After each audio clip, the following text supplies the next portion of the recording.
it's not going to be easy. But she returns, day after day. With every attempt, she refines her technique.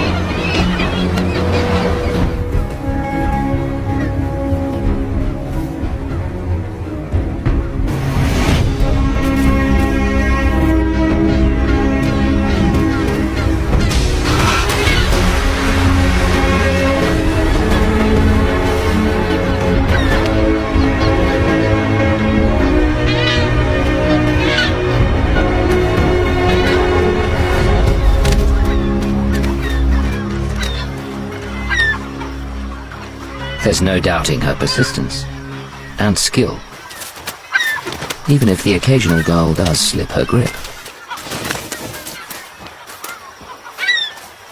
And remarkably, she's doing all this whilst she's blind in one eye.